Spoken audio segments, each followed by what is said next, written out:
I want to do something tonight I wouldn't normally do on Truth Wanted and talk about something that's a part of my very, very, very personal life. We all have those people in our lives that are our heroes, the people that we go to when we have nobody else to turn to. We often take those people for granted because they're the ones we look to for help and they're always there. And sure, they usually don't have the answers you need. They often don't even have good advice to move you forward into the future. But what they do have is solace. They have an arm to wrap around you and tell you that everything's going to be okay, even if at that moment it doesn't ever think it will be again. Over time, you lose those people one by one. Often, as you grow older, you don't need them as much anymore, so you forget the role they played in your life. And then one day you realize that you don't have any of those people left. They've all moved on. Now, we don't know that there's any type of an afterlife or anything after death, but we can hope, but we don't know. So I wanted to take out a moment to remember the last person that I had in my life that I could turn to for that solace, in the hopes that maybe some of our viewers tonight think about those people that are still in your lives that fill that role for you, and maybe reach out to them and tell them how much you appreciate them, because one day you might not be able to. You might regret it. Goodbye, Arlene Trombetta. You did a great job in a harsh world. Hey, and if you want to talk to us about death and what comes after it, give us a call, because the show is starting right now.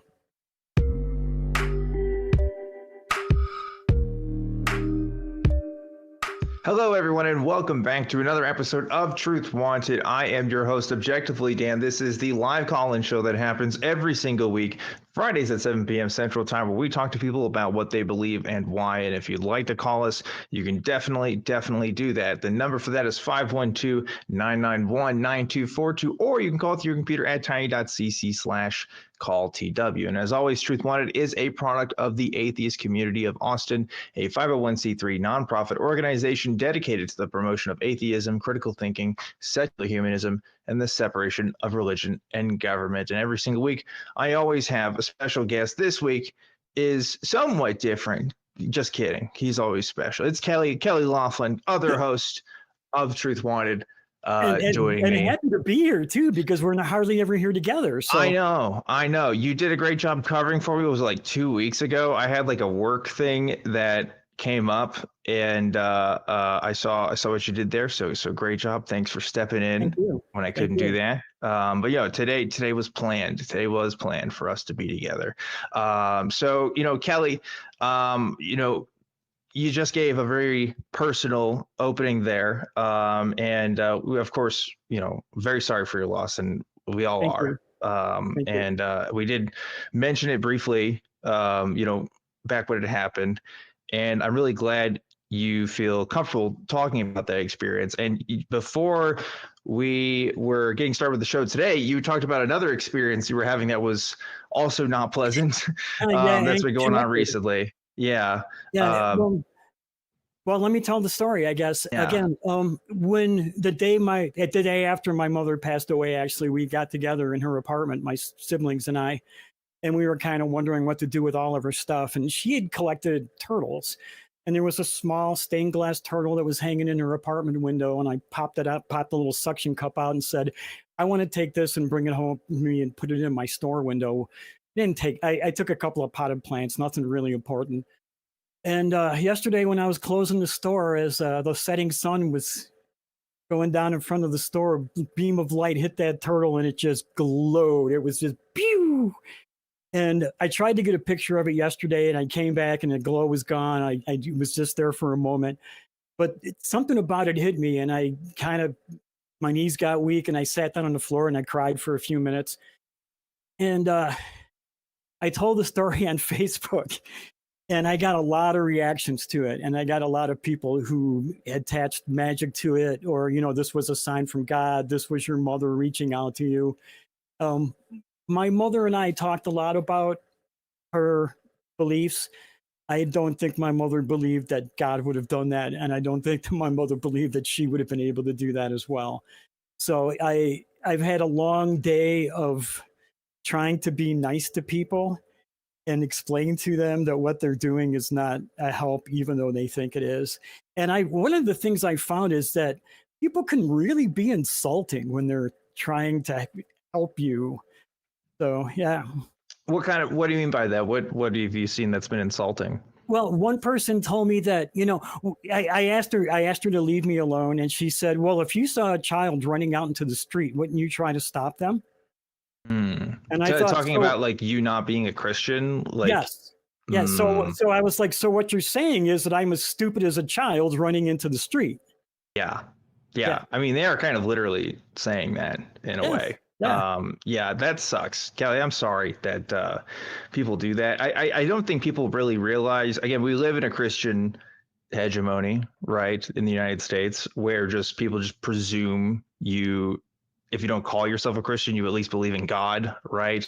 And people will bring that up in obviously extremely harsh circumstances like this one, right? And they just think nothing of it. They just think they're doing the right thing because maybe it's something that they'd want to hear, but it's not something that you want to hear. Obviously, it's not something that I would want to hear. And look, I know you, Kelley. I know that if you knew somebody else who was a Christian and had a loved one that died, you wouldn't just say like, "Oh, heaven's not real," by the way. Like, I certainly wouldn't. I don't think I've ever actually seen that happen, right? But I definitely have seen where there have been folks from our community who have had someone that's died, and then people make a thing out of it. It's just really gross, and I'm really sorry you have to deal with that. It's not as bad as it could be, I suppose. I mean, if I had posted that story immediately after the event, I think I would have had a lot harder time. I've had a few weeks to process it now. I did sit with my camera about the same time today, and I got beautiful photographs. So it wasn't even just a coincidence. It's something that's going to probably happen every day. So, yeah. Well, I mean, like, that's another thing too. Like, you obviously had something happen, and so you're feeling a lot of things, your emotions are running high, and like, you just had a moment, and I think there's a lot of people that just say, oh, that's God speaking to you in that moment, or that's something divine, but obviously you don't attribute it to that, right? No, for me it was very healing and cathartic while it was happening. To sit down on the store floor and cry for 5 minutes was really good. I mean, it felt good to get it out, and it was very healing for me. So I did have a moment. I'm not going to deny that I had a moment. I just don't want to attach any magic to it. So sure. But I do think it's interesting, right? Because these supposed divine experiences, or let's call them spiritual experiences, right? It seems to happen during the height of human emotion, and not just like, I don't know, everyday living, I guess. It's not like, I don't know, you're doing some paperwork and just God shows up or gives you a call on the phone or something, right? Like, that, to me, that would make, I don't know, God being real more of a thing to consider, I guess, instead of just like, oh, hey, I had this person that I love die recently and I felt feelings about it, right? It's like, and I saw a sunbeam and it made me think of, right. Yeah. So it's just interesting that people would say, oh, that's God, like, or that's, a sign that you need to do something, I guess, which I don't know, it just leaves a bad taste in my mouth personally. Yeah. But yeah, it was an interesting day today talking to some of the people I talked to. So yeah, did any of them like how bad was it? Was it just like really people saying straight up like you're gonna go to hell, or like is it just I didn't mostly get any of that? I just got mostly it would people telling me about, like I said, this was a sign from God. This was your mother reaching out, and I would say, I don't believe in God. Everybody should know that about me by now. And so then you get people, well, why don't you believe in God? And not that I'm going to hell, but I should be believing, though, especially in a time like this. This is when you really need God, And I even said to some of them, I said, you realize that you're preying on somebody's grief. It's true. Just to make them change your mind and get them to think the same way you do. It's true. That's awful. It's people trying to ideologically influence you when you're at your most emotionally vulnerable. You're absolutely right. It is preying on you. It's a really insidious thing because it happens all the time. I remember, when my grandmother passed, and I remember the pastor saying like one of the most important things was that she was a Christian, and and that whole thing, right? And it was just like, you I don't know how well you knew my grandmother, but like that wasn't the most important thing to me. The most important thing to me was that she was a real human being that lived in this world and did amazing things and was very kind and awesome to people. And if that's not enough for her to have a good afterlife, then whoever's in charge can go fuck themselves. I don't think it has to be like, you know, oh, you didn't have the right belief. You didn't hit the check mark boxes on the belief thing. So down you go. Like, I don't know how anybody can look at that and think it's a humane system. But maybe to bring this back from being a little depressive, we were going through my mother's paperwork one evening, and we found out that I have 4 half sisters, and we found out that my mother married my stepfather before she divorced my father. So she was a bigamist for like 6 years. Whoa, that's interesting. Well, there's no marriage in heaven, as they say, right? That was kind of interesting and fun to find out. That is very interesting. Well, yeah. I don't know. I was going to tell a story about my own family. I don't think my family would appreciate me telling that guy's stories. Let's move on, though. I think maybe we can. Let's bring up the mood a little bit, Kelley, if you don't mind, and let's talk about the comments from last week, because every week we are asking you guys something, whether it's a question or a prompt that we want you to respond to. It is our We Want the Truth segment. And last week we asked for you to complete the sentence, if I were a ghost, I would blank just to fuck with people. And I thought it was a really good prompt. Let's see what you guys had to come up with for that. Number 3 comes from Vincent King, who says, if I were a ghost, I'd move chairs, tables, and furniture a few centimeters, causing a lot of stub toes in the night. And I think if ghosts are real, they're definitely doing that, right? Because I think that does happen. Definitely. Number 2 comes from Chuck Gatos, who says, if I were a ghost, right after God told people where their lost car keys were, I'd move the keys to somewhere they'd already looked. And again, you guys are just malicious. That's awesome. You guys are just, that's evil, straight up evil. Shame on you guys. No, just kidding. It's really funny, actually. But our number 1 this week comes from Alexander KTN, who says, if I were a ghost, I would randomly turn on their camera or mic during online meetings just to fuck with them. And you, sir, or ma'am, or person, however you identify, the most evil of all. Okay, that is evil. Ever since I have started working from home and I do online meetings like literally every day for my job, I'm always thankful in knowing that every single time I go in, I have it set to off. And I turn that shit on when I need to. Okay, that has to be set. That has to be there, because if it's not, then pure chaos. Okay, it just doesn't work. So, shout outs to you guys for being absolutely evil this week in the comments. But let's see what you can do for this next week. The next prompt is complete the sentence. It's a bad idea to summon blank during a seance. Interesting prompt for this one. It is a bad idea to summon blank during a seance. Kelley, what would you say? I maybe a demon or demoness, because you might have to confront your ex. Ooh, got him. Good one, Kelley. Good one. I'll give you the frat snap. Frat snap for that one. Yeah. Let's see. I don't know. I was trying to think of like a good one that would be kind of tasteful to say. I would say any probably not a dictator of any sort, right? Probably not like somebody who's committed like mass murder or something, because like if they're coming back, they're probably going to want to do some more stuff. You know what I mean? Like if we're already at that point where we can talk to them and stuff, I don't want to know. They'll start dominating the seance and not letting anybody else talk. And yeah, for sure. They'd be really bad. If seances were real though, like, and we could get some voices, like I don't know, I'd start a podcast and just like interview dead people. I feel like that would be a really good thing to start with, right? But that would be fun. I don't know. That's just me. Anyway, I want to see what you guys come up with. So leave your comments below for that. And we'll see what our top 3 will be next week. Kelley, what else is going on in your life this week, Kelley? Did you have a good week otherwise? Oh yeah, actually, like I said, I've been kind of processing everything that's been going on. It wasn't just this that happened to me. I had a series of bad events, but and like any single one or two probably wouldn't have been bad, but it all compounded. I had a bad 3 or 4 weeks, but bouncing back pretty good. Yeah, that's bouncing good. Back really good. That's good. And you know, I've definitely seen messages for people in support, you know, when it first happened a few weeks ago and stuff. And so, you know, we're always here for you, Kelley.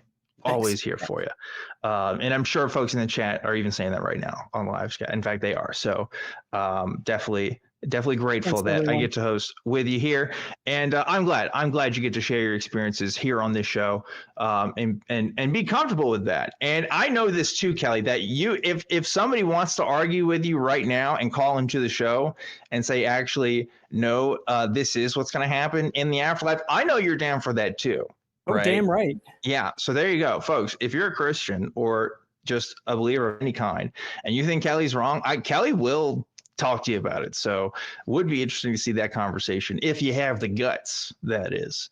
But we do have a super chat I need to read real quick. Blind Limey, member of 1 year, gave $10. It said, to paraphrase George Carlin, you want to freak out a Christian if they tell you they recently lost someone, reply, I'm sure they're looking up at us right now. Which, yeah, that's a good bit. That's a good bit right there. So shout outs to Blind Limey for that donation. Always appreciated. And yeah, I don't know, Kelley. What else has been going on here? I'm trying to think, you know, I saw this thing. I talked about this on a different show like a week or two ago that I thought I wanted to bring up on this show, but I didn't get the chance to. And it was the fact that there was this mega church pastor recently that was complaining about people complaining about mega churches, because he was like, why, you know, what's the big deal? We have all these people in this one place. Isn't that a good thing? Like, you know, when Green Day has like a bunch of people in one place, you don't see people complaining about that. And it's just like, I don't know, it was just very funny because it's just like, man, that's a strange comparison. I know, to me. right? He was like calling people hypocrites for saying, oh, if Taylor Swift, you know, sells out and has all these people, why can't mega churches? Why can't we do? Because she's trying to pull you into the church of pop musicism or something. Yeah, I know, right? Well, I want to enjoy myself if I'm at a Green Day concert, first of all, but also like I'm pretty sure like Taylor Swift isn't telling me how to live my life outside of her concerts. You know what I mean? Like I don't have to pay membership dues to Taylor Swift or be beholden to Taylor Swift's like rule sets about life. So I don't know. I just thought that was funny. It is pretty funny. Yeah. But anyway, you want to just get the calls? You want to I was going to, you know what? I was going to suggest it. We have a interesting kind of looking call, and I really am intrigued. So this does look like an interesting call, this first one here that we got. So let's get to that. But before we do, Kelley, you know, we always got to thank our patron of the week, because every single week we're giving a shout out to the folks who donate on that Patreon. It's tiny.cc/PatreonTW if you want to donate and support the show. And this week's patron of the week is going to be JP Young. Thank you so much, JP Young, and thank you to everybody that donates on the show, to the show, because you guys are awesome. And with that out of the way, let's get straight to it. We got Steve calling in from Nebraska. Steve, you are live on Truth Wanted. What's going on?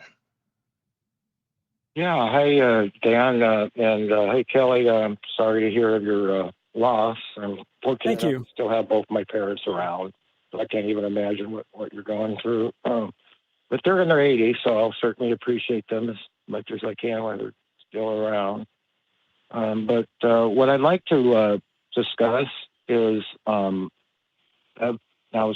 have evidence showing mutations and biological evolution being simulated by AI rather than randomly occurring by nature.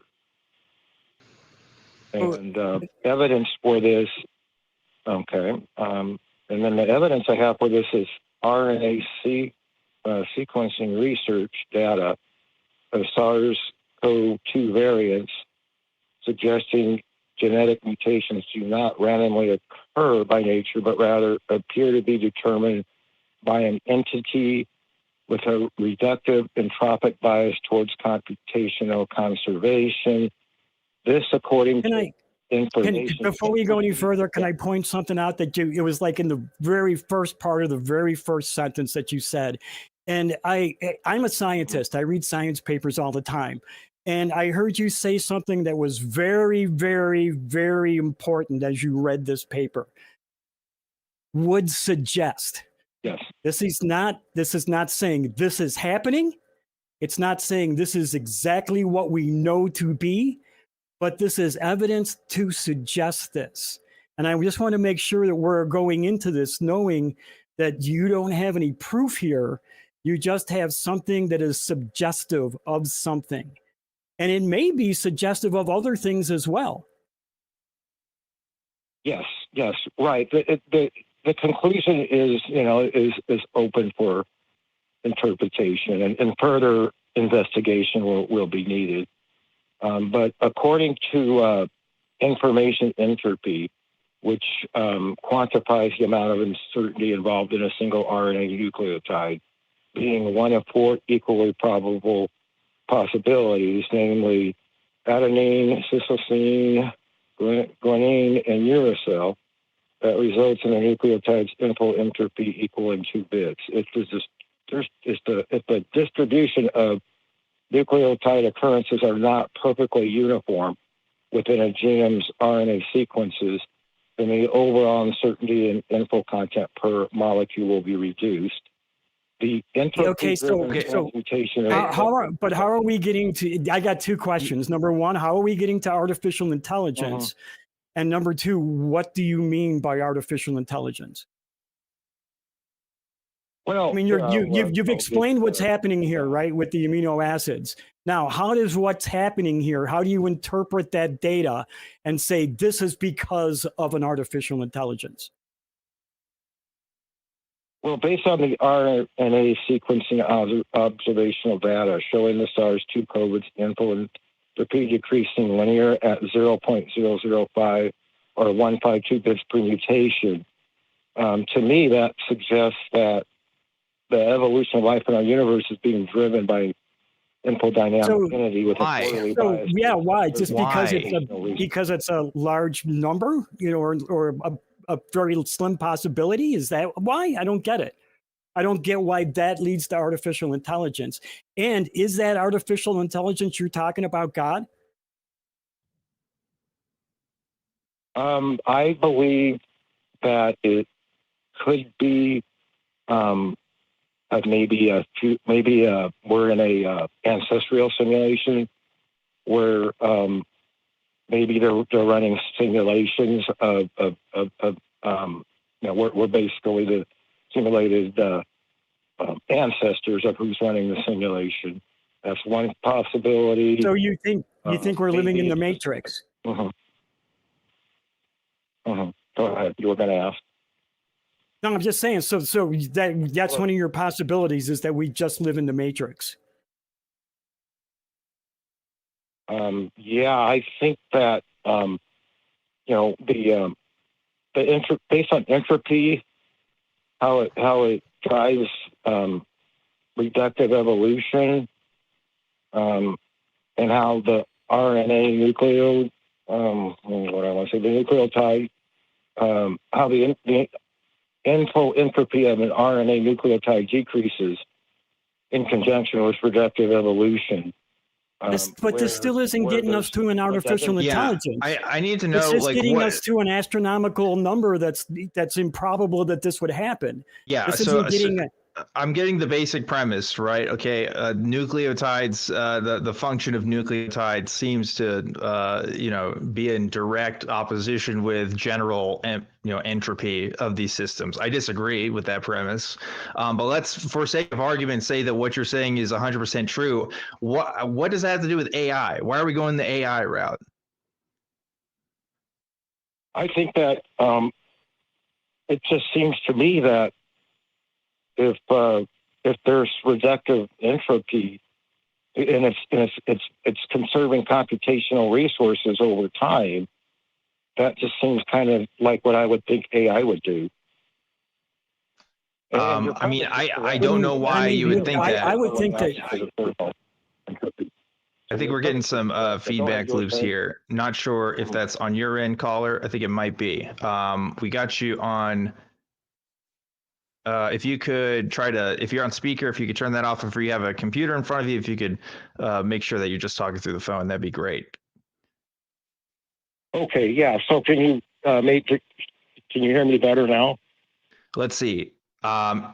No, I'm still hearing an echo here. Not sure where that's coming from, but we need to get on that real quick here. Kelley, your audio's, is it coming out loud through your computer right now? I'm good here. Yeah, I turned the volume down on my. Yeah, I turned my volume down all the way on my computer. So I don't know if that had anything to do with it. Okay, Kelley, I think it is an audio issue on your end here. If you could, because I'm seeing your bars come up here. If you don't mind muting yourself real quick, yeah, just maybe give it. I'll keep going here. So okay, where were we? Sorry about that, folks. Live shows, hey, what can you do? Anyway, so all right, getting back to this. Okay. You make the inference that this could be the result of computational resource saving. Okay. And the problem with that is that we have yet to actually establish that everything is being run in a computer in the first place, right? Like we're talking about like hypotheticals here. We're talking about possibilities. We're talking about, possible explanations on top of another explanation, right? So at first we need to establish what is the deal with AI first. Like, how can we know that this is an AI? I mean, we can speculate, oh, this is why this would happen this way, but that's not definitive evidence, right? That's really circumstantial, if anything, right? Yeah, it's conjecture. Yeah. So again, what makes you suspect? I mean, out of all the probabilities, all the possibilities of what we're seeing, is AI really the strongest case? Well, it could be. That's just one possibility. I've been thinking about it being. It could be extraterrestrials having fun. I mean, who knows for sure? I couldn't tell. There'd be no way to know what's outside the matrix, right? And if we're in a simulation, does it really matter if it's realistic? Like if we can't tell the difference, maybe our universe just behaves like a giant computer. What if there's nothing outside there other than quantum fluctuations? Yeah, I mean, I don't know if it scares me. I mean, I can't really do anything about it, right? But also, like, I agree. Like, what if it is all of these other things, right? I think it's because of the open-endedness of the whole problem that I don't immediately jump to it being AI or being aliens or being whatever, right? There's like too many possibilities here for me to settle on one conclusion. So why settle on one conclusion and say, oh, this is what's likely it, when really I can't say one way or the other, that's right? That's what I want it to be, and I have confirmation bias, and that's what I want it to be. Well, there you go. Okay. Well, I mean, as long as you're cognizant of that, I guess it's fine. I don't know. I don't know what to say to that then. And yeah, I think that's what most people do for most things, including myself, right? So at least being honest about it is a good deal. But yeah, there you go, Steve. Is this just like a revelation you're coming to now about this, or is this just like, I don't know, something you've thought about, or? Well, I'm just scared that there's nothing beyond this universe other than just quantum fluctuations. I'd like to think that maybe someday I'll be reanimated into one of the simulation's favorite characters or something, Yeah. Well, let's talk about that. Why does that scare you, actually? I'm curious why you have that reaction. I just don't want to go back into non-existent. I mean, I love life. I want to be alive for eternity. What's cool about non-existence is that what's awesome about non-existence, though, Steve, is that you won't even know that you won't exist, right? So there's no being to care about, right? Well, yeah, you're looking at the bright side of things. Okay, it's not just the bright side, right? It's, I mean, like let's say, for example, which this is what I think is true, right? Is that when I'm done, that's it. Game over. There's no Objectively Dan anymore. There is no conscious being for me to actually even experience my death or after death, rather, right? It's going to be exactly like it was before I was born. There's just no stimulus that's happening there. So like there's nothing for me to be afraid of because there's nothing for me to fear at that point. I won't even be capable of having fear. I'm not going to be capable of having anything. I think like if anything, it's a peace more than anything else, right? Right. Yeah. So I don't know. That's my perspective, Steve. I think obviously existential dread can happen to all of us, but I don't know if it's appropriate to be fearful. I think there's something that's there that you can find peace with, but maybe that's just, I don't know, my opinion. What do you think? Well, I think the truth's out there somewhere. And one of the things I often, one of the things I think about often when I'm thinking about this subject. Yeah, keep going, Kelley. Is that in the 1930s in the Isle of Man, there was an event happening where there was supposedly a talking mongoose named Jeff. And Jeff would often talk about metaphysical topics. And one day, Jeff said one of the greatest things: what happens if there's nothing after death? What if there's no heaven, no hell? What if you were never even aware that you were ever aware? And that has made me think a lot. Now, I don't think there really was a talking mongoose named Jeff. I think it was probably a hoax or somebody having a mental interlude. But those words have always kind of stuck with me. What if you are never aware that you were ever aware? Mm-hmm. Okay. Yeah. I don't think I'm really. It kind of gives me comfort. I just want to be hopeful that there's more than that, though. Yeah, I mean, I think a lot of people do. But I don't know. The thing about that, right, is if take Christianity, for example, right? Like Christianity, most versions of it require you to do something with your life in order to attain that kind of afterlife you want, right? If we're just talking about aliens are in control or we're in just a giant computer, I guess that doesn't apply. But for a lot of people's belief systems, right, you still have to kind of do something with your life. And there's a lot of people who deconstruct from Christianity then have regrets because they live their life in a particular way that they wouldn't have otherwise lived. But because of this belief system, it kind of forced them to do it. I don't know if you maybe would have that same problem, except for maybe the fact that there could be a fear response there, right? There could be something where you're looking into topics or you're worrying about stuff that you don't really have to worry about because it's out of your control anyway. And there's nothing at the end of the day that's going to be something to fear because there's going to be no person to fear for. So I don't know, it's your choice at the end of the day to decide what you want to do with your life. The best that I can offer you, Steve, is just the comfort that, like, hey, non-existence, maybe it's not so bad. Maybe it's not so good. Maybe it just is. And for me, at least, that's where I hang my hat, right? Like I'm just going to not care because there's not going to be a me to care about. So I might as well just make the most of what I got. And that's it. That's all I can do. So I don't know if that helps, Steve, but just some perspective. I think I'd like to meet you on the other side. I think you seem like a nice guy, you and Kelley and his mom. Maybe. Nice. I just hope.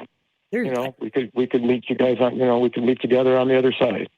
If you do a seance, you might be able to meet me sooner, Well, hopefully you're around here. Hopefully I'll be able to call you on the phone again sometime, but and not do a seance to reach you. So. Yeah. For now, you can reach me on Friday nights. Yeah. Okay. All right. But I hope you all have a good. But I know there's probably other calls lined up, and they want to have their say. So, I hope Kelley, you things get better for you here, and hope you guys have a best you can to have a good weekend. Thanks, Steve. You have a great weekend too. Bye. Yeah, rather interesting call there. Kelley, I think you're all situated here, so go ahead. Yes, yeah, I had a few audio problems, but I think we're all better now. Yeah. What'd you think of that call? Yeah, that was an interesting call. Like I thought it was going to be. I still don't understand quite where we got to the artificial intelligence from that data that he was reciting, but yeah, it was still a bit. And I kind of like the way where the call turned into once we got away from that topic too, though. So yeah, great call. I hope Steve does call us back. I'd like to talk to him some more. Yeah, I always think it's interesting that when it comes to simulation theory, we just assume that computers are going to work the same way that like outside of our universe that they do in our universe. We can somehow predict that. That's kind of wild because like if it's a simulation, can't you just kind of make anything happen? Like, can't you just kind of make, I don't know, the rules be different in some sort of way? Like, I don't know why anything in our simulation would matter. Like if I'm living in the Sims world, I can't just assume, well, we can, I don't know, move furniture with using a pointer and a mouse, I don't know, outside of our world, just like we can in this world. I don't know. That's not the best analogy in the world, but I think you see what I'm saying. Yeah. Yeah, right. And some of the things like he was talking about the improbability of this thing happening. And I would think that if this was being controlled by artificial intelligence, that improbability factor would be a lot less, and it would be way more probable if it was being artificially worked. Yeah, I would think so too. Yeah. Real quickly, let's get to an announcement or two. I have to tell you guys about the Brick fundraiser. You probably heard about this before. We have initiated phase 2 of our Brick fundraiser, and we want to highlight some of the standout orders that we've received from that. And this week's featured brick is going out to Preston from Texas, who says, "Our beliefs aren't written in stone," from Preston, which is an amazing thing to put in stone. I appreciate the irony. Thank you, Preston, for donating. And thank you to everybody who's contributed so far. And you definitely can contribute as well if you want a brick with whatever message you want and your name on it at our building. It's at tiny.cc/ACA bricks for more information on how you can do that. And hey, if you're in the Austin area, you can follow us on Meetup and keep up with the community events and see what's going on with that at tiny.cc/ACA meetup. We've got Philosophy on the Stars game nights and all kinds of other stuff that's happening all the time around the building. So check that out if you haven't already. Also, we have weekly watch parties at the Free Thought Library on Sundays for live viewings of Talk Ethan and the Atheist Experience every single Sunday. Doors are open at 11 for that, and it is a great place to meet other people who think like you do. Last but not least, I need to thank the wonderful, awesome crew that help make this show happen every single week. Going to that crew camp. There's John. What's up, John? There's more than just, I promise you, there's more than just John doing the crew stuff. I don't know why it's just John. Oh, there we go. Okay, we got more people. Well, there's, I was like, it's just, is John just running the entire show behind the scenes? That'd be crazy. But yeah, no, there's definitely other folks there. So thank you to everybody, on camera or not, on our crew today, for helping making the show happen. And of course, mods, note takers, call screeners, all the other folks that don't always make it to the crew cam. Also, can't forget to mention those folks. Kelley, you want to take another caller here? I would love to take another call. Who do you want to take? Well, I unfortunately our queue is looking a little bit light right now. So, folks, that can be remedied if you decide to call in. I do see one name in the chat here, and I heard a rumor. That this caller said that he wanted to make his last call on the show. Last time he tried to call in and then he wasn't able to do it. I want to see if this caller is going to be true to that. And if this is going to be the last time we hear from this individual, let's find out. It is, in fact, John from Canada calling into the show. John, is that true? Did you tell our call screener that you wanted to do like one more call and then that was it? You weren't going to call in anymore? Yes, that is true. That's precisely what I told your call screener. Okay. Okay, yeah. So this is it. This is our last call. We're going to hear from you. Yeah, it is. But before we start, I want to speak with Kelley. Kelley, I know that one of your parents has just died. I feel sorry for you. I have my sympathy. My condolences. Thank you very much, John. I appreciate that. I really do. I really appreciate that. Thank you so much. All right, well, John, let's see what you got then. If this is really the last time we hear from you, you're a very controversial caller because every time that we talk to you, we always get comments saying we should not talk to you, saying that, you kind of run through these arguments every time, and it doesn't seem like that you're super cooperative with us. But if this is your last time that you want to call us and talk to us, one, I'd be curious to hear why. And two, I'd be curious to see what topic you'd want to, end our call-in show relationship on.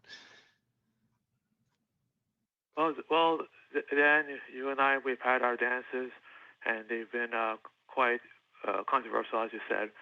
And I know I'm not going to change your minds. However, I'd like to say that I appreciate all the times you let me on, even though we disagreed, and I'd like to wish you well in the future. Okay. All right. Well, John, I appreciate that.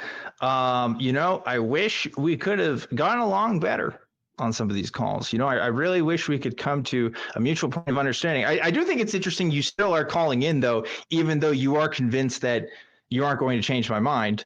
But, regardless of that fact, what is it that you want to talk to us about today?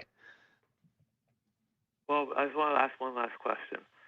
Are you 100% certain of everything you have that you are correct, that there is no God? Are you 100% certain about that? No. Chance you could be wrong.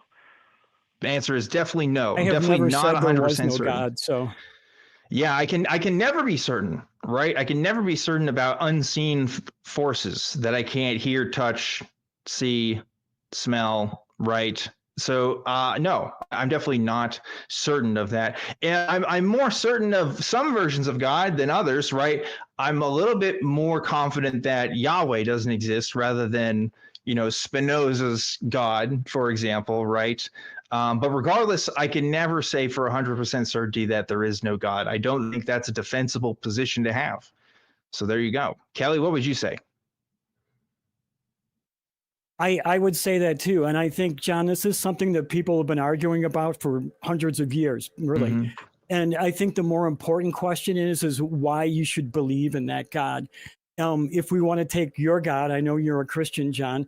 What is it that believers in the Christian God have that other people don't have, that can't be gotten somewhere else, or isn't just a vacuous promise of the future? And I think that's a way more important question, not whether your God exists, but why should I believe in your God? Okay, I'm going to be honest with you. Many years ago, I was very, very, very depressed, and I was so low I didn't know if I wanted to continue. But I met someone special, and this person was a Christian, and she really helped me. And ever since then, I've been feeling much better. And I really feel that if you guys open up your hearts, maybe you would feel better too. I don't know what convinced you that God wasn't real or what made you turn away, but maybe you should try again. I know that's my personal experience. That's the best answer I can give you. That's interesting. If you hadn't met this special somebody, do you think that you wouldn't be a Christian today? To be honest with you, I can't really answer that question one way or the other, because to tell you the truth, all my life I was searching, but I didn't have much answers. And not too long, and back then I was more like you. Like I swear to God, if we had met back then, I would have been on your side. But this person really made me feel like there was something out there that made beyond us that had my best interest at heart. And what was it? What was it about this person that made you feel like there was a God specifically? Because I've met some wonderful. I truly I know some wonderful Muslims in my life. They're great people, and some of the one of them in particular, one of the smartest people I've ever been to school with. But that didn't make me a Muslim at the end of the day, right? Just because I respect this person, or even think highly of them in some regard. So what was it about this person that seemed to make you think that Christianity was real? to say is that I made a big mistake in my life, and this person assured me that the mistake wasn't my fault; it was God's will, and it made me feel so much better. Okay. So it was sort of something happened in your life, and this person made you feel better about it because they could explain away what you perceived as a mistake was actually sort of a divine plan happening. Is that right? Well, it seems like somebody absolved you of a guilt that you were feeling. And that guilt absolution is what convinced you there was a God. Is that correct? Something like that, yes. Interesting. Let's say that you had that guilt. Yeah, if you don't mind, Kelley, Go ahead, Dan, go ahead. I'm curious on this one because, let's say that your guilt was absolved in some other means, right? Let's say that I don't know anything about this mistake that happened, but if I could give you some sort of secular comfort about what happened with this thing, do you think that would sway your belief in God one way or another? Well, gentlemen, your show is called Truth Wanted. I'm looking for the truth, whatever the truth may be. If God is the truth, I'm open to it, and I'll embrace it. If it's something else, I want to know that too. I'm in search of the truth. I hope so, John, and I would try to say the same thing for myself. One thing, though, that in my personal experience, when I was growing up, and I realized that other people every day are having spiritual experiences, right, that give credence or explanation to a numerous amount of spiritual ideas and beliefs, so many that I will never be able to hear or fully understand all of them. Right. And if so many events are happening and so many things are being attributed to people's explanations for something beyond themselves, it got me really wondering. And I was wondering, how can we know what's true, right? If all these people have all these different ideas, how can we separate the true ones from the not real ones? And is there a better explanation for what people are saying? Because I think you and I would both agree, John, there's definitely people who have spiritual experiences that you and I would definitively say aren't true, right? Like just aren't great explanations. I always talk about David Koresh. I think David Koresh is a good example. I don't think David Koresh was the son of God. There is a very small number of people that do, though, right, and live their lives thinking that he was. So how can we tell, again, those experiences from, the big ones to the small? What can we tell is the difference between what's true and what's not true? What would you think? Well, this world's pretty big, and each one of us has a life, each one of us has a story, and I guarantee you every single person at some point in their life or another, they felt something powerful or something that made a difference. Whether it was divine or whether it was... Sure, John, I just felt that yesterday. Seriously, John, I just felt that yesterday when I saw the beam from the setting sun hit my mother's stained glass turtle. Now, that same event happened again today at almost the exact same time, right? So it was just something that happens every day when the sun sets. It was really meaningful for me. It was very cathartic and it was very healing for me. But it was just a sunbeam coming into making that thing happen to me. It was nothing that was outside of me. It was something that came from inside of me. Now, how is what happened with you any different than the experience that I had today? Seems like there was something that was inside of you and not something outside of you. Well, all I gotta say is that I'm grateful. I was extremely grateful for what happened to me. I'm still grateful for it. Yeah, but I felt... I don't want... I was grateful for what happened to me, but I'm not attaching any magic to it. Because my experience yesterday, while I was closing the store, when that sunbeam hit that stained glass turtle, that was moving for me. That was a real, genuine, emotional experience. But I don't think there was any magic attached to it. And that's why I'm saying when you're having a problem, something has happened in your life, you're feeling very, very guilty for that happening, whether it was your fault or not. And then you went to somebody and they told you that, hey, You don't have to feel guilty about this because it was somebody else's fault. Now, whether it was somebody else's fault or not, just being told that you don't have to feel guilty about it can be a very moving and emotional release. So what I'm asking you again is, why do you think this thing that happened to you that was part of your being, something that happened within you, why are you attributing that to something magical outside of yourself? Because I couldn't do it by myself. I tried, believe me, I did, and I needed assistance. I really feel at that point I was so. Well, yeah, I get that. Okay. I get that. And that person that you talked to gave that to you, right? Because they told you didn't have to feel guilty. That's what I'm saying. You were able to get that emotional release, right? But there's nothing that's magical that was attached to that. That person helped you. They didn't summon something else. There was no spells or incantation. What that person said to you is what helped you and helped you heal. Does that make any sense? There was nothing. So you mean there was nothing divine? That's what you're telling me? Well, at least so far, you haven't specifically cited the divine. You just told us that this person happened to be Christian, right? That's true. Yeah. So like somebody helping me out with my problems and them being a Christian, to me, that doesn't make Christianity any more true, right? I think that's kind of independent of what is true outside of ourselves. Okay.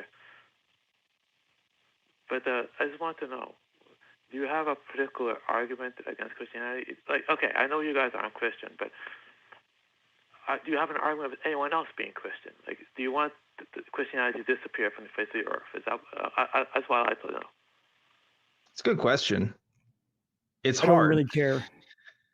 It's hard because I don't think Christianity, strictly speaking, is literally true, right? I don't think Jesus is the Son of God. I don't think there's a God. I don't think that there's a heaven. I don't think that there's an afterlife in general. I think that we are what we are, and that's the end of it. So would I want to rob people of the comforts that Christianity brings? Not necessarily. No. What I would want, though, is to give people liberation from something that's not true. The thing is, Christianity isn't just a set of ideas that you can just agree or disagree to being true. It's a lifestyle for most people, right? It's a way of living. And oftentimes that way of living can come in conflict with what it means to be a good person, right? We talked many times, even with you, John, about homophobia, transphobia, about discrimination in general against all kinds of people, and beyond that, restrictive lifestyle choices, restricting other people's lifestyle choices. That's all coming with Christianity, and these things are, in my view, categorically bad. And so if that's what it takes to get rid of all the bad, maybe I would. I do recognize that Christianity is a cultural heritage, let's say. There's some ideas there that maybe we should study and maybe we should preserve as a people group, but whether we should actively enforce it, I don't know. I can study Greek mythology in school without having to believe in it, right? I think I'd rather that sort of world than a world in which we have to have some people believing in Christianity and have to have people enact themselves on those beliefs. Because I just don't think you have to do that if it's not true, right? So hopefully that answers your question. Okay. All right. So, okay, I want to make something very clear. I am not in favor of restricting anyone's rights. If someone is LGBT, that's their business. I do not care. All I want is that everyone has equal rights. Everyone gets along. John, I don't think that's true, because you have called into the show before demanding people restrict their access to abortion. I still agree. I still believe that. Maybe we changed his mind. But that's part of the problem, okay. right? That's part of the problem. That's why we talk about this stuff, because that has an impact on people. In the United States, the Supreme Court just overruled what's essentially been 50 years of the law of the land, on paper, because it legally was problematic, which scholars agree. Yeah, there's a case to be made there. But in principle, in practice, because there's a growing number, well, I say growing, it's interesting whether it's actually growing or not, but there is a large contingent in this country of people who do think that abortion is just straight up murder and shouldn't even be considered under any circumstances. And Christianity is a big reason why, if not the biggest reason. So, that beliefs have consequences, right? And that is one of them, John. Well, like I said, I'm not going into that big argument now, but I do believe that abortion should be banned, but we're not going to get into that argument. All I'm going to say is that I just hope that whatever path you take, it makes you happy, and to each his own. Okay, well, I'm signing off now, gentlemen. Thank you for speaking to me. John, before you sign off, John, before you sign off, I want to give you those same sentiments. I personally have always enjoyed your calls.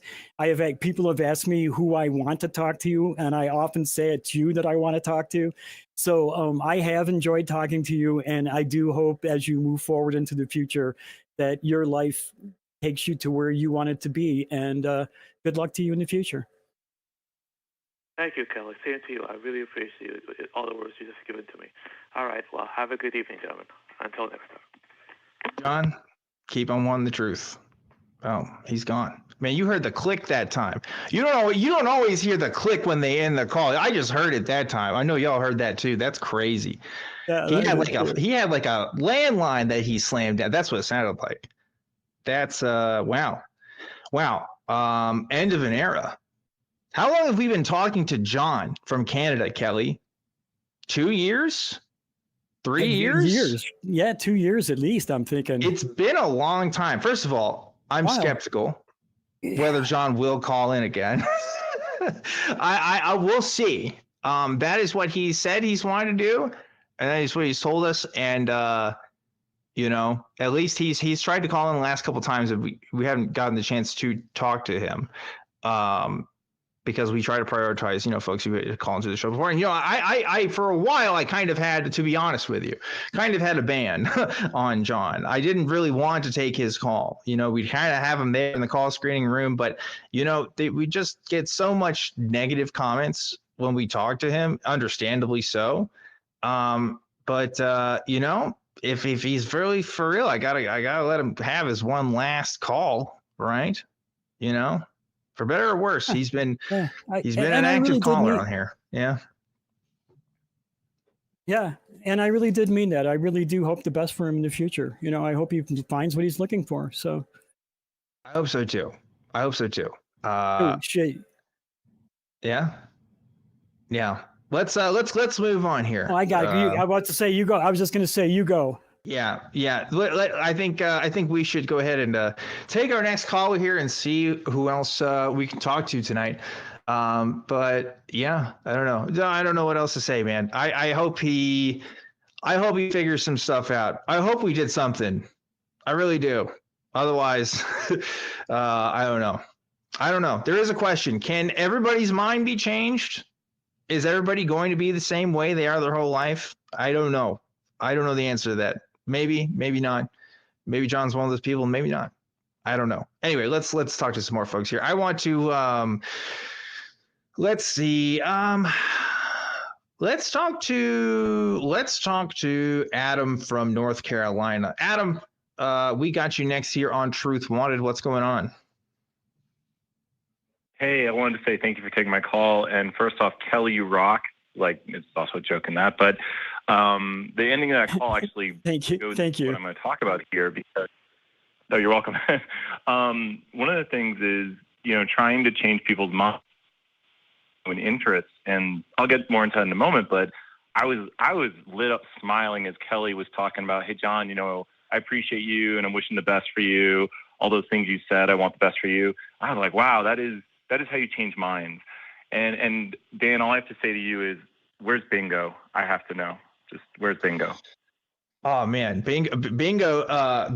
We were just joking about this before the show. Bingo is a copyright owned by Objectively Dan, and if he's going to be on the ACA's shows, then the ACA is going to have to pay me royalties, and I don't know if they want to do that.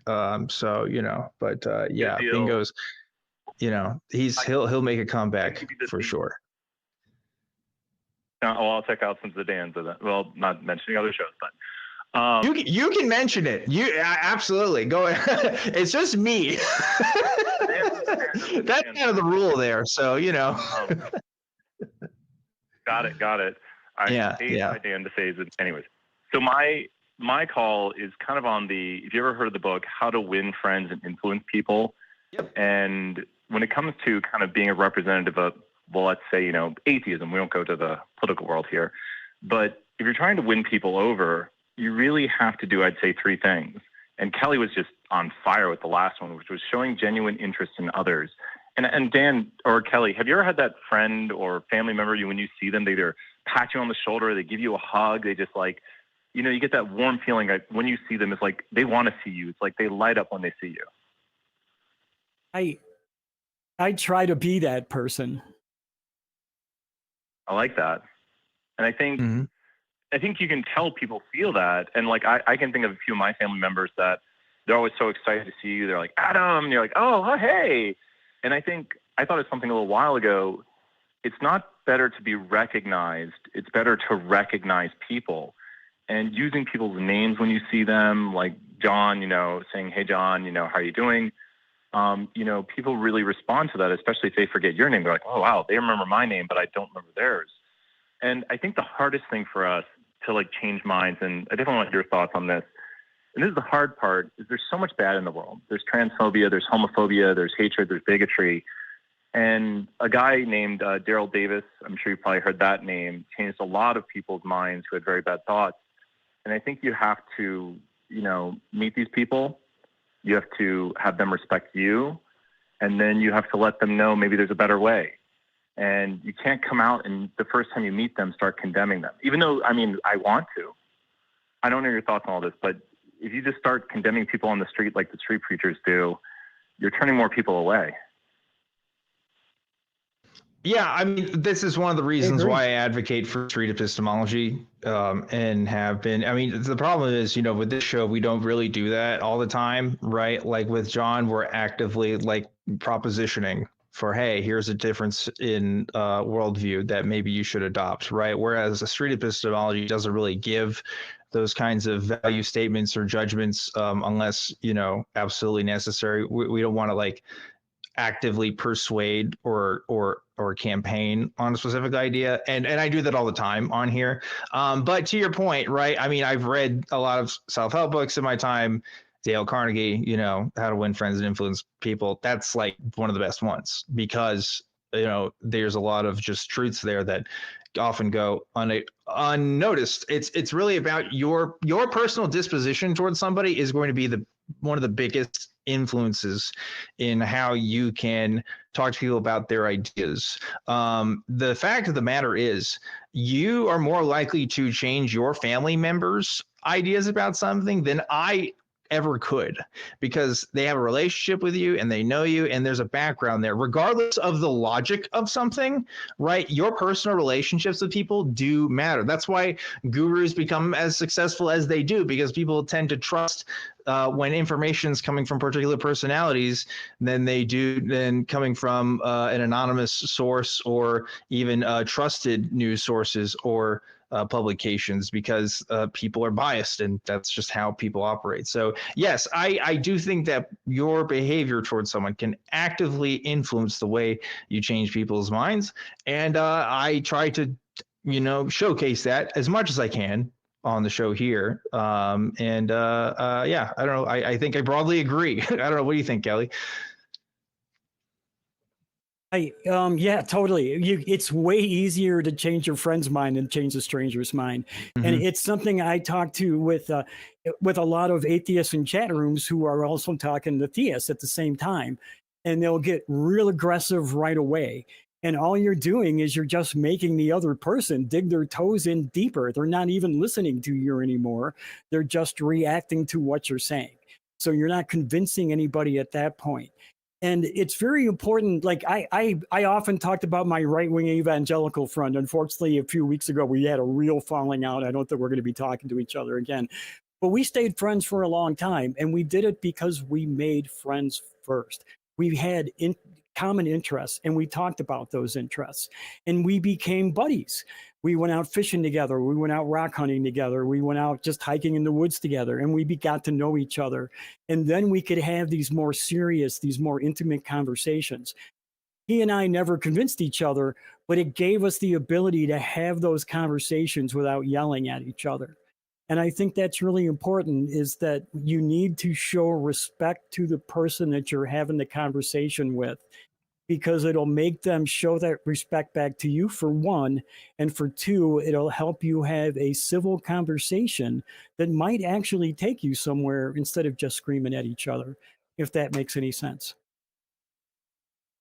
I think, Kelley, you're exactly right, because two things on this. One, like, I am very pro-choice. And I think if you take the right away from a woman to have bodily autonomy, I mean, that is horrific to me. And so I don't have that lived experience.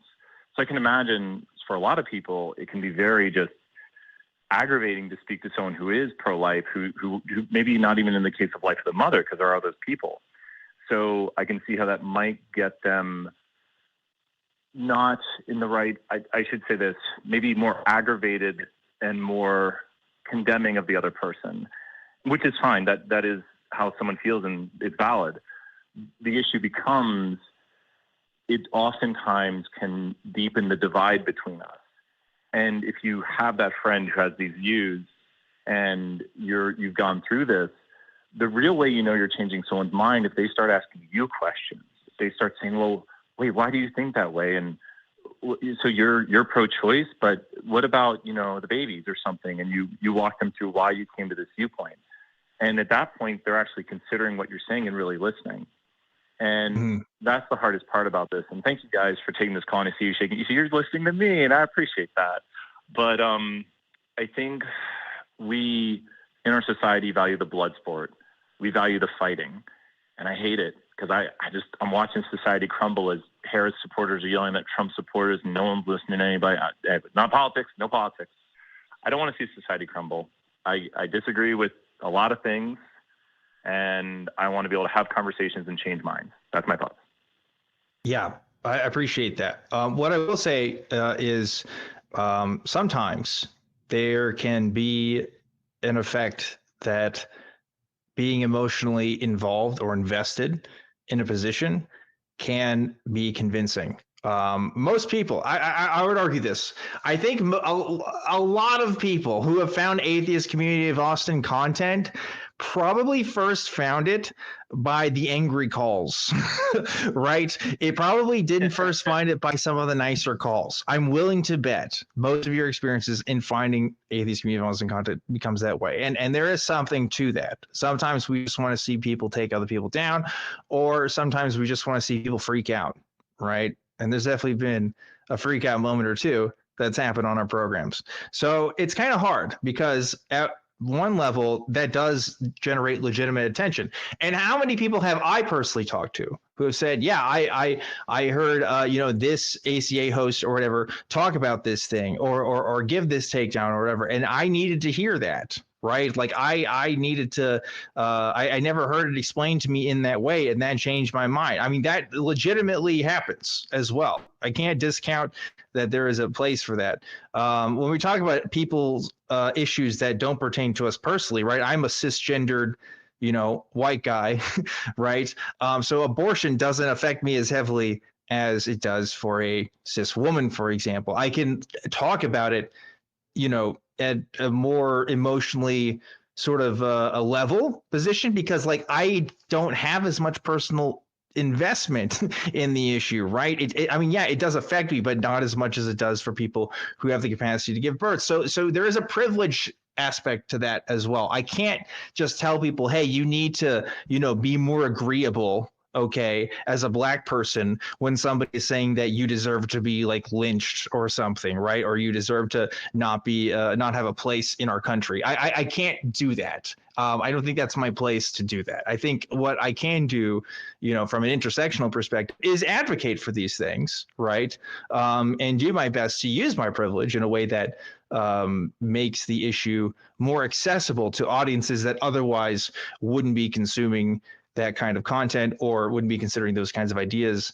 I think that there is a time and a place to be emotionally passionate about the issues, just as there is to be a little bit more distanced, if that makes sense. Anyway, that's a lot of thoughts from me. Kelley, how about you? Yeah, no, that was, I don't know how to say it any better than you just did, honestly, Dan. That was great. Thank you.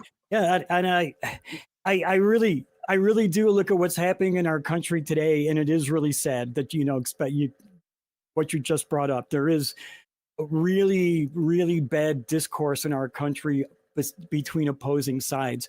I don't know why we've gotten this idea that violence is the way to resolve things. And I'm even afraid that we might be in a cold civil war right now. But I'm hoping that we can get through it. And maybe if people like you and I, Adam, talk to others, and maybe we can look to a brighter future. Yeah, and thank you guys for your time.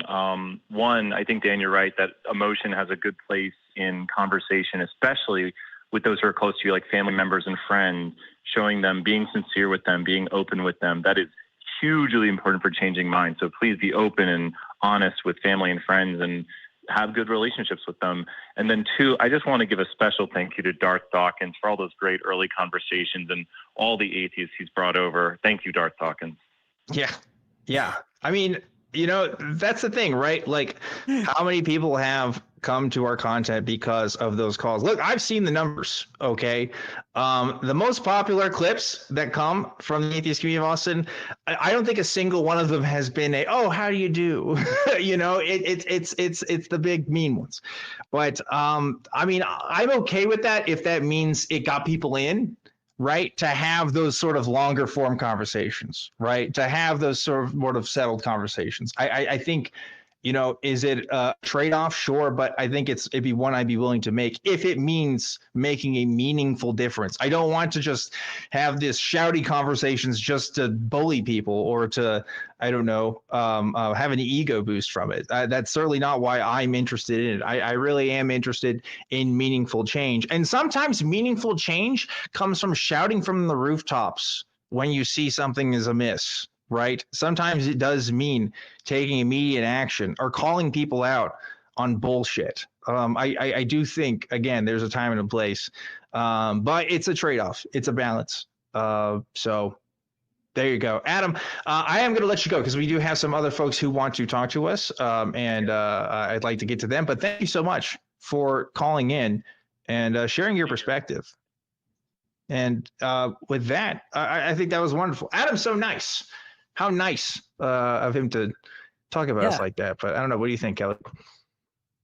Yeah, that was a great call. And it's, Adam was really nice. So I really appreciate that call because it's something that, like I said, I talk about with people all the time. I really think we need to stop the angry discourse. And I think one of the things that we as atheists, one of our most important missions might be, is to stop the straw man stereotype of the angry atheist, so that when a Christian comes to talk to us, they're not automatically aggressive towards us as well, because they have this idea that we're going to be that way back towards them. And I think it's maybe a good idea to try to change that narrative. Yeah, I just try to take a posture of self-defense on these kinds of things, right? Like, I'm never going to be the aggressor in this. Of course, if somebody's going to get to a point where they're just here to troll or they're just here to say nasty stuff, I'll sling stuff back. I don't care because they don't care, right? At that point, it's more about might makes right than it is about finding any kind of truth. And to some people, they need to see that sort of, I don't know, power dynamic in display here. That, hey, I'm not just going to sit here and take shit from people when they sling it. and just think that that's okay, right? I think we do have a right to defend ourselves as atheists in the sense of we are legitimate members of society. We're not like morally bankrupt monsters. We're not people who are just going to accept Christian rule just because that's the way things are. Like I'm not going to take that kind of stuff lying down, right? So I do think like I will always fight back with somebody if they try to assert that. But at the same time, I don't know. I'm talking to internet strangers at the end of the day. Yeah, but it's what I guess I'm saying, and I agree with you. You have to stand up and defend yourself. But I think it's not the right way to start the conversation. No, right? Yeah. I think that's important that we don't start the conversation that way. Yeah, I agree. I agree with that. But we do have a bunch more calls, and we have a bunch of super chats as well. We do. You want to read these super chats real quick? Sure, I'll read a couple here. We got one from Neeker Breaker, member 2 years, $2. Will there be a special Halloween Truth Wanted this year? Well, Dan, what do you think? Good question. Let's just say we're behind on making that happen. So you guys know last year I didn't get to be involved because I was in a car accident that left me unable to do internet stuff for a couple months. And we are workshopping ideas. So if you have some great ideas, hey, maybe we'd love to hear it. But it's an open question right now. It's like a thing that we do every year. I want it to happen. But we are in the open on that right now. So there you go. I bought a blazer, and it's not David Pumpkins. That would just be too fucking easy. Yeah. I think there's some more super chats. You want to get the rest of those? Oh yeah, sure. Sorry. Joe G the first, $4.99. Quick question. What operating system is the Matrix running?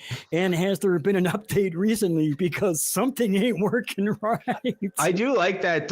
You ever seen that subreddit Glitch in the Matrix or whatever, where it's a very popular subreddit. I don't know if it might have been a default subreddit because, those default subreddits have like 1 million subscribers. But then you realize like when you make a Reddit account, like it automatically subscribes you. So the numbers kind of inflate. But it's one of those popular ones. And every day if you go in there, it's just like, I thought I saw my cat, on top of the couch, but then they were somewhere else or something. It's always like that level of stuff, which I don't know, that just reminded me of that. I think it's so funny. All right, so let's get to some more callers here. I want to talk to John Paul here from Washington. Let's do that. John Paul, you are live on Truth Wanted. What's going on? Hey guys, I hope you guys are doing well. And Kelley, by the way, condolences to you. Sorry about your loss. Thank you very much. Thank you. Yeah. Well, the reason I'm calling, I often hear atheists, especially on the programs, use the term kind of in a pejorative way towards theists related to magic and supernatural. And as the definition of those two words, I'm just using Oxford Dictionary, the first main definition. And I guess I was curious what you guys thought about the fact that couldn't those two words be also applied to scientific things that you hold as true in so far as, say, quantum mechanics, in particular, wave particle duality, superposition, entanglement, which, as we know, Einstein called spooky action at a distance, tunneling, et cetera, et cetera. I could keep talking about this. You said two words. Do you mean magic? Do you mean magic and supernatural? Is that what you mean? Yes, I do. Yeah, and because they are connective. They are connective in the Oxford Dictionary. Under magic, it references mysterious or supernatural forces, and so I'm applying supernatural as well. So. Yeah, I mean, if we're talking about forces that don't have a great explanation, right, and using magic, right, then I think like that's kind of appropriate. But when I'm using magic in description of like Christianity, for example, I'm talking about like actual, not scientifically explainable forces, right? I'm talking about like supernatural phenomenon that is explicitly cited to be beyond the measures of the material realm, right? And we see that in the Bible numerous times. It's all over the place. So on top of that too, in particular with Christianity, right? Obviously this isn't applying to all religious beliefs, but there is an idea that magic might actually have a real effect in the world, right? As a system, there is more than one occasion where there are people who are doing rituals. One of which, quite famously, when we're talking about Moses, seeing with the Egyptians, right? The Egyptians are using this magic on some staffs that turn into snakes, right? There's people who are doing these kinds of rituals that God seems to want to stop because some would argue that they might have some real legitimate power over folks. So like in the sense of Christianity, like there is, at least in the Old Testament, definitely a lot of evidence to suggest that magic is not only just an unexplainable force, but like a real thing in the world to be worried about. So it's not like, just a metaphor or an allegory to talk about unexplainable stuff. It's like a literal thing. So I don't know, that's something to be considered with that. But in regards to like the unexplainable, I don't think that we can always just call that magic in the same sense, right? Because when we're talking about science and breakthroughs that come through with science, everything that we know about quantum dynamics and quantum fluctuations, right, comes through the methodology of science. We aren't using magic and we aren't using divination to come to the conclusions that we find. We are using observable scientific techniques to come to the conclusions of what we're seeing here, that our observations are valid. So I just don't think it's the same thing. Like I don't know if it's fair to say that we can use sort of the same terminology there, because the methods are just completely different. Does that make sense? Well, yeah. I mean, I think predictive. Go ahead, John Paul. I was going to say, I think predictability is very important here. Yeah, that too. Well, but go ahead, John Paul. You wouldn't say, but I wouldn't say that quantum mechanics has a lot of predictability. I mean, there's a it does though on some of it, but on some. But yes, it does. Not. It does. So there's definitely predictability that can come with quantum, like the famous slit, the double slit experiment, right? Like we can predict that, yeah, we're going to see particles be observed in a wave and in a particle, right? Like we're going to be able to see both. Like that's a prediction that we can make in some ways. It may be like, yeah, the actual results themselves are random in some form or fashion, but we can predict that the results are random, right? Like that's still a kind of prediction that we can make. So it's not completely outside of our bounds or of study, right? It's not just like, oh, there's no rhyme or reason to it. We are still, we're still be able to make concrete observations, if that makes sense. It does. I guess I would say like superposition and quantum computing is based upon just a highly predictable percentage, not 100% accurate, so there isn't 100% predictability. So there's a variation there, but I guess, and so far as it relates to what you're saying regarding the Bible and these issues of magic, I mean, isn't it the core of that? We don't understand. I mean, I don't mean to, this is going to sound me just throwing an idea out, so I understand that. But let's just say that issue with Moses and the staff that you're talking about. What if, in fact, it wasn't, and this is just offering some off-the-wall explanation, but what if it wasn't something that was real and something only they saw? God had a mechanical force in play that if we knew the explanation, it wouldn't seem so mystical. So I guess from that standpoint, it's just our lack of understanding. So we're the observer, we're reading about it, other people observing it. It seems mystical, but maybe it's not mystical. Do you see, would you agree? Just because we don't know what's happening behind the scenes doesn't turn it into the colloquial term of magic. Well, so I think that with the context of that particular story, though, right, like Moses is trying to demonstrate, oh, we need to have faith in God, right, in Yahweh in particular, right? And there are actual Egyptian magicians, like they are described as such, who are doing the opposite, who are trying to take people, not convince them to follow Moses in that story. So I would find that to be really weird that God is playing both sides, you know, and is helping out the Egyptian magicians in leading people away from him while simultaneously helping Moses do the miracles that he performed, right? So I don't know if that tracks. Does that make sense?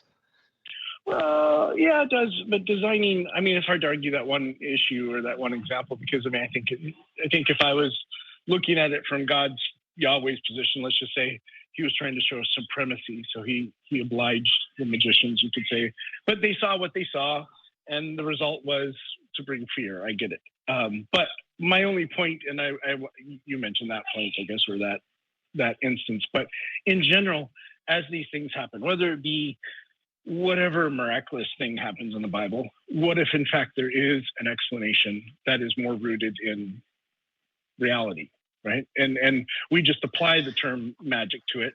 But yet, again, and making this counter explanation related to science, we do see those things occur, right? We have no explanation for why some of the things happen in quantum mechanics. And the further we look, the worse it gets. Yeah, but John Paul, I do think there's an explanation rooted in reality. I think that story is just not true. Right. I think people made up a story about something that didn't actually happen. I mean, at best, we could say that people misperceived an event, but I don't even think like it's hard to even argue sometimes for a historical Moses, let alone the actual literal events depicted in the Bible. So like, I don't know, like, I'm not saying that there isn't an explanation in reality for that thing. I just don't think it's supernatural. I think the reality is, yeah, people made up a story about something in the same way that people made up a story about Muhammad riding a flying horse, and in the same way that people made up a story about Joseph Smith talking to the angel Moroni and getting the seven, you know, again, not the seven, but the, you know, the golden tablets or whatever, right? Like, I think these things do happen. And I think that actually makes up the best explanation that, yeah, this is just another story that's told, not an actual depiction of reality. And that's fair enough. I understand. But I guess I'm making more of the relation between the fact that we don't know if this did happen. I'm presuming for a minute that it did, just for the illustration of this discussion, that in fact it does have a similar basis in what we know scientifically, right? I don't think you can depart so far from what we see, because what we see is disturbing. I mean, there are phrases by lots of different physicists related to quantum mechanics that cause them great uneasiness. Sure. We know that's true with Einstein, and sure. I mean, look at all their hairstyles. their hairstyles are all over. My grandfather was a professor at the University of Washington, and his hair was that same way. Anyhow, but the fact is, they are disturbed by what they see, because it is so unexplainable. It is so similar to what we would call magic. In fact, you know, mysterious, a synonym of mysterious is spooky. And we know, you know, obviously what I mentioned about Einstein, what he mentioned about spooky action at distance. So they are using these terms that are as close to the magical or mysticism world without trying to obviously dip into it. So I guess that's my response. I'm just mentioning it because reality as we know it, unfortunately, at the core, gets more mysterious as we look. Kelley, you want to say something? I could be wrong, but one of the things, yeah, I could be wrong, but like something that I'm hearing here is that we have things that theories, some ideas, hypotheses in science that we think may be correct, right? We think they may be correct. We think quantum physics is correct. From what we can tell, it's working out correctly. Nobody is saying this is 100%, 1,000 what's going on here, right? But it's a working model that we can work with. But when somebody says this miracle, these sticks turned into snakes, they're pretty damn sure of it, right? And so you're talking about somebody who's saying that something is a possibility and comparing it to something that's saying someone said actually happened and doesn't have an explanation for it. And I think that's a really important distinction that you're not making in your narrative. Yeah, I just don't see like mysteries in quantum mechanics making Yahweh any more plausible, right? I just don't see the connection. At best, what we see is some observations that we don't have explanations for. I don't see how God fills in that gap, if you will. Yeah, and I apologize. I'm not trying to. It was the illustration you mentioned about the staffs. I'm not trying to suggest in my argument that we have the same evidence for what occurred there with Moses and Yahweh that we have, say, for certain quantum mechanical observations. So I'm not making that relation. But I guess I'm. Yeah. But that's the kind of thing that we're calling magic, though. When you do something like turning sticks into snakes, that's what we're calling magic. Yeah. And I think that's maybe one of the things that we're having a problem here is that we're defining the word magic differently. To me, magic and miracle are pretty much synonymous. So so when you're talking about a possibility of something that could happen through quantum physics, and then say this miracle happened, this magical thing happened, I seriously, I don't think there's a comparison between the two there. Well, what I think my point, though, is that the things that you might relate to happening in the text, let's just say the Bible, different things, could have more explanation behind them that we simply don't have. And so we throw a word out there like magic, right? And so I'm trying to pull you down as a theist. I'm trying to pull the atheist down and say, well, wait just a minute. Give me an why is the explanation this is just a story not good enough? Why is that not sufficient? Yeah. Because I think because as a theist, obviously there's a projection that it is true, right? There's but assertion that things. Yeah. Why should I believe that a few thousand years ago magicians like actually turned staves into snakes? You know, like what on what basis, on what grounds? From the basis of where you stand there, I couldn't convey a message that would be convincing. I acknowledge that. Okay, well, I appreciate that. There's no argument. I mean, that's the thing. I can't think of a single explanation. Yeah, go ahead. Sorry, there's a big delay happening right now, we're folks. Having a really bad delay. Apologies. I'm really sorry. Yeah, ever since Kelley got reconnected with us, we're having some delays issue there. So I'll say my piece real quick, Kelley. You know, like I could say that, and you know, I'm not trying to bulldoze you here because I appreciate what you're saying here, John Paul. But the thing is, right, I could say this for every story that I read in the Bible, pretty much all the way up to the New Testament, right? It's just that maybe somebody is just not accurately recording what's happening in reality. And I have evidence that this has happened before. It happens every day with folks, right? It is an explanation, and I have to contend with all possibilities, not just, well, maybe there's, you know, some forces beyond our comprehension. Sure, that's going to be true regardless, right? That's going to be true of every situation you look at. But the fact is that people are mistaken at worst and mistaken at best, sometimes lie at worst, right? I think the Bible shows evidence of being a combination of both. I think it's written by different people with different perspectives who don't have the best understanding of how reality works. And when you have a group of people like that, they come to conclusions that aren't true. We see this happen with all kinds of religious groups, not just Christianity, but it can lead to falsehoods. It's just not a reliable way of knowing about the world. So mysteries in quantum mechanics doesn't, to me, move the needle either way. I don't subscribe to this notion that, oh, because we don't have all the explanations in the world, suddenly the whole Bible should be called into question as to whether or not, you know, we can just dismiss it or think it's legitimate. I think that's too specious of a connection.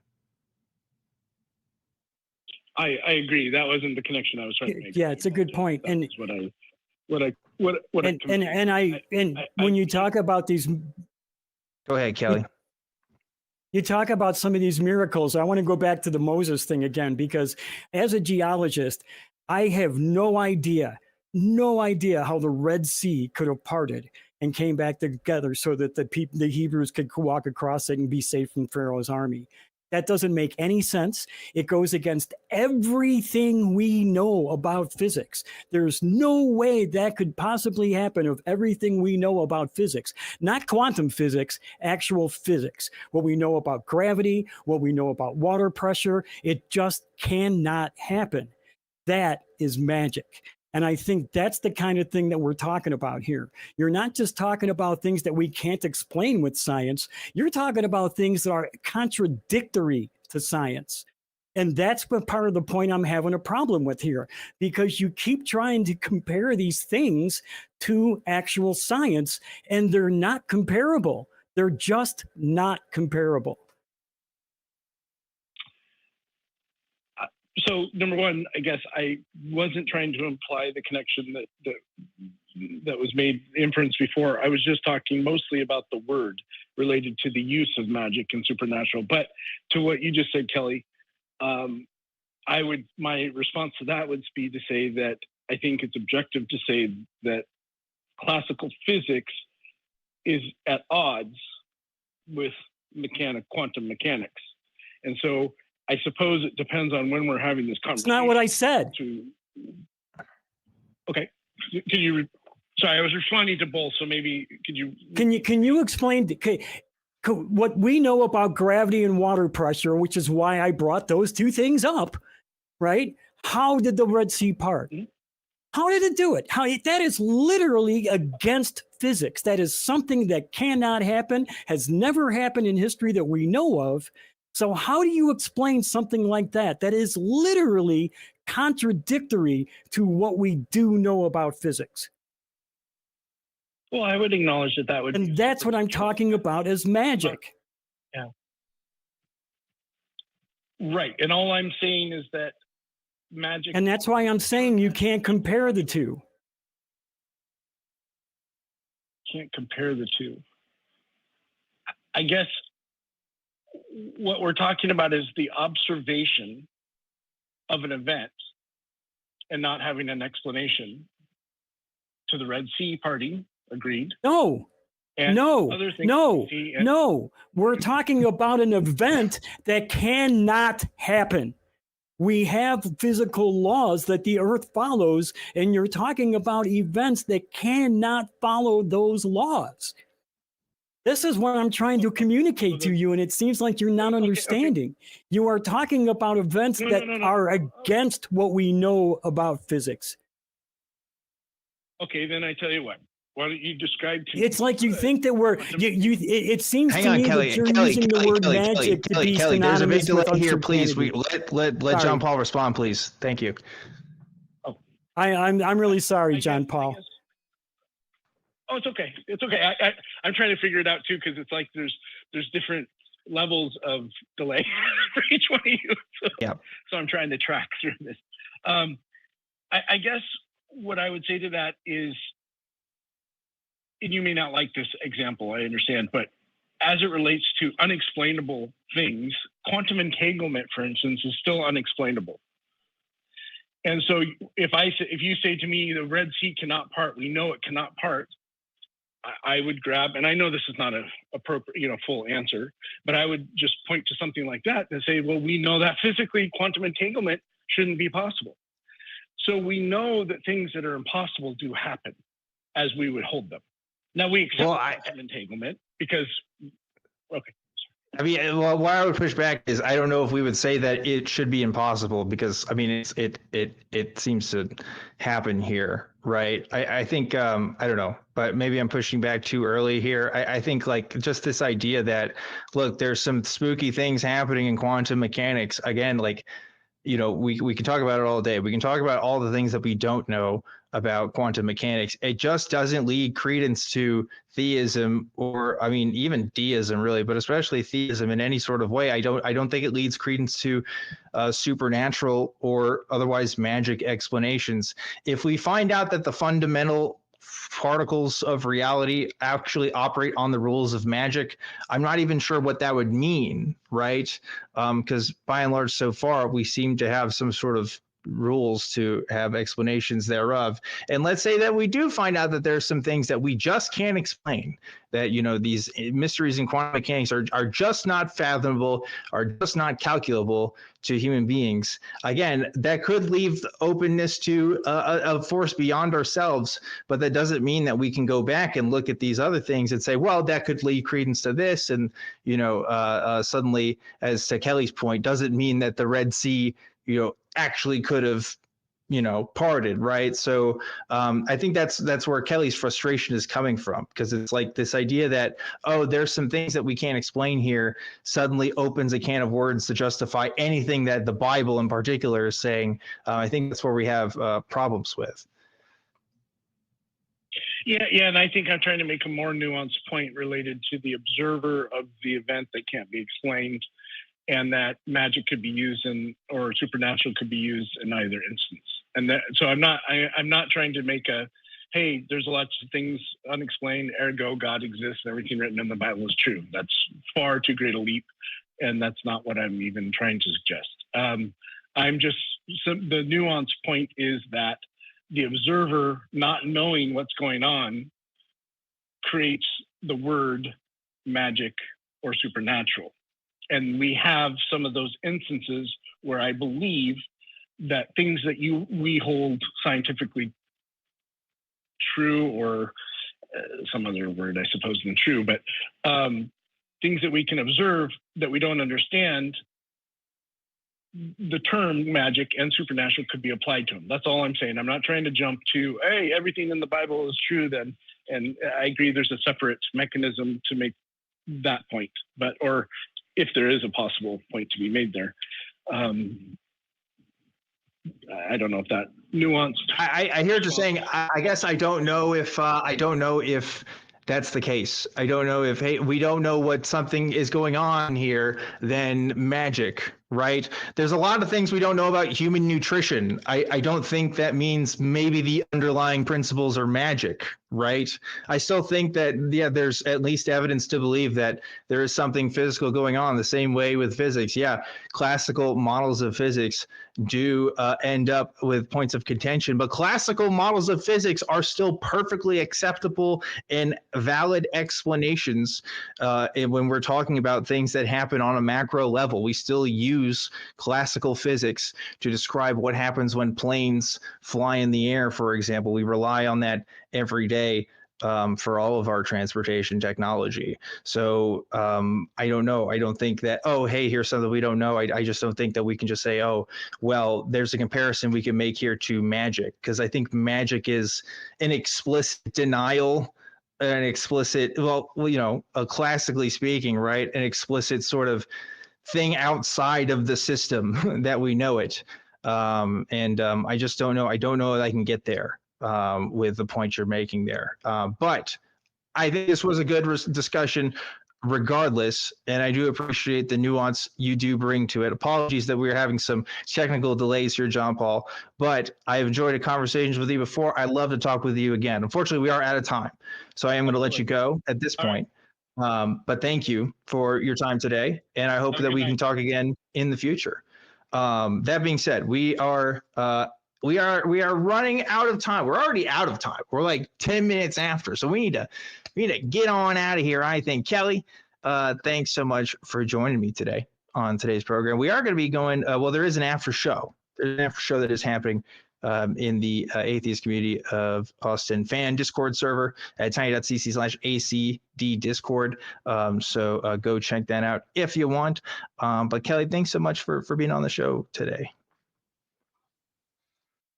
And Dan, thanks so much for having me. One thing I was going to say, what's not magical is this damn delay, but yeah, it's been a real pain in the butt. Well, it kind of is magical though, in a way, because we don't have explanation for it right now. So Yeah, right. Yeah, I guess in the way that the nuance that was meant. Yeah, I guess it is magical. And yeah, thanks again for letting me be here tonight and doing that very personal cold open. I really appreciate that immensely. Of course, of course. And just as a reminder to folks, we want the truth segment this week is complete the sentence. It's a bad idea to summon blank during a seance. So leave a comment below if you want your answer to possibly be read in next week's show. And as always, if you could like and subscribe, do all the fun YouTube stuff, that'd be nice too. And just helping us out. I want to give a special thanks as well to Eli for hanging out as our backup host tonight and hearing us through it all, giving his snarky commentary in between us talking here that we have to look at. So thanks so much for that, Eli. China hat. Yeah, thanks so much. So with that being said, we really do got to hightail it out of here because we are out of time for tonight. But thank you to everybody who helped contribute to tonight's show. And thank you for watching. I'm Objectively Dan. Remember to always keep on the truth, and I'll see you next time.